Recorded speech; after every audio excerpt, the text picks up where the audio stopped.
We were 15, thought that she had the flu and she was a bit ill. She had a very dry sense of humour, especially when she was ill. He wasn't too bothered by anything. If something went wrong, it'd just be, oh well, that's what he said. He was, oh well, try again next time sort of thing. He's special. She was a very caring person and she held our family together.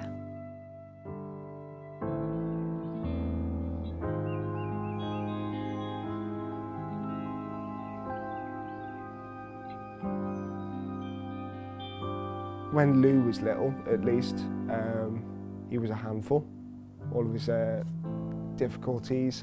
And as a child, I had to sort of accept that I wasn't always going to be the centre of attention.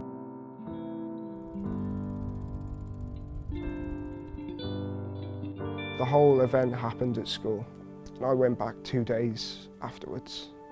School was fantastic, and family as well. That's all that kept me together. She was basically just the person that did everything in the house, and we didn't realise that until we lost her. My dad worked for the police, so he was always doing night shifts, so weekends we were always trying to stay together, and we'd go down to Chester for a day out, or we'd go to Wales. We used to always go shopping together. We'd go down to Manchester and go out for the day, shopping, lunch, me, her and my sister as well. I grew up in a fairly rural village, so most of my time as a child was spent outdoors, playing in the fields, at the park, very much outdoors, like we couldn't wait to get outside. Robin was very much quiet, sort of kept to herself, but she was always somebody that you could go to if you had any problems. It's very much sort of, if you needed guidance, you go to her. She walked in a room, it'd light up.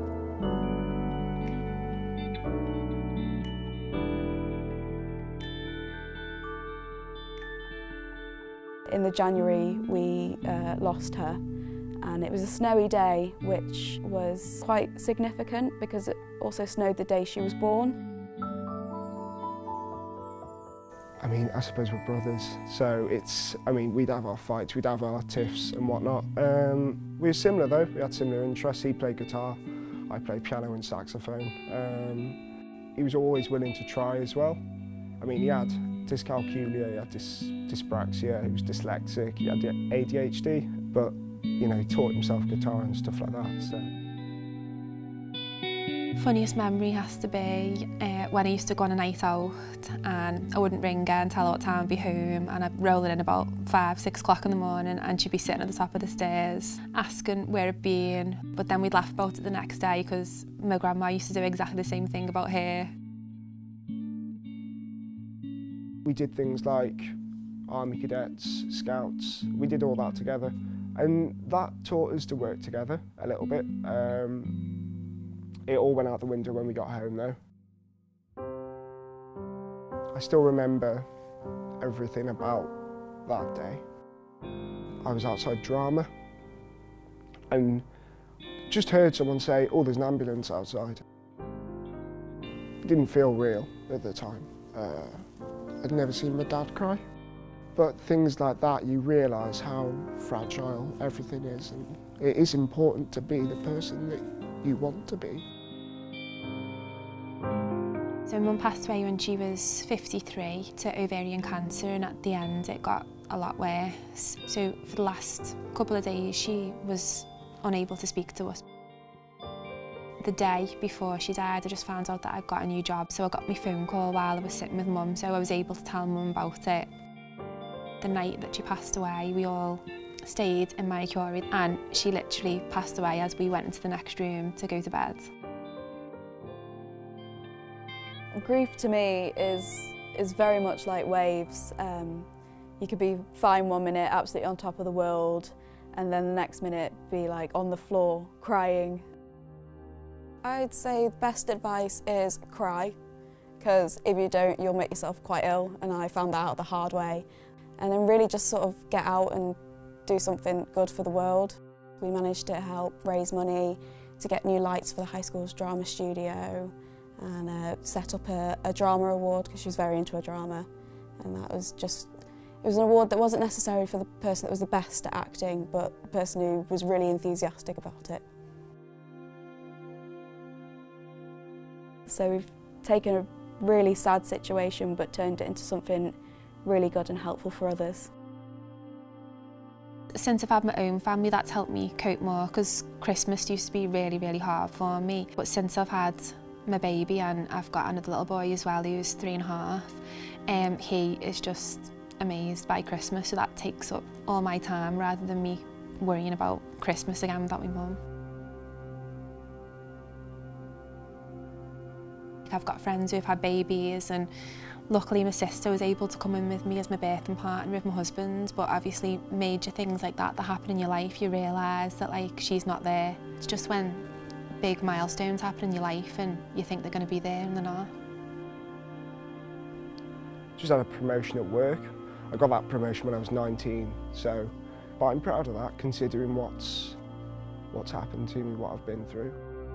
The job itself is, I enjoy it, but there are aspects of it that are difficult. Stuff like CPR. I lost Lou through a heart attack. So first aid, CPR, defibs, it's a bit sensitive, but part of my job. But I like to think that I could stop someone from going through what I've been through. You know, you get to know people, and it's any brothers or sisters, they normally feel awful after asking that question. But I don't want them to be, because I don't feel like it's fair on Lou to act like he didn't exist.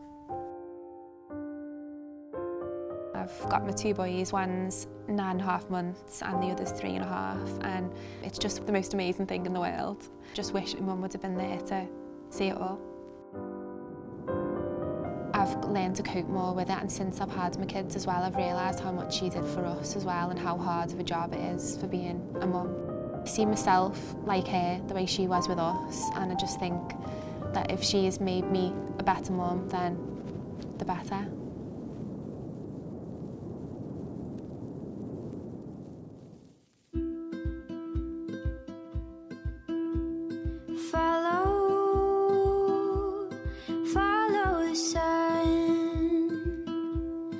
Which way the wind blows when this day is done,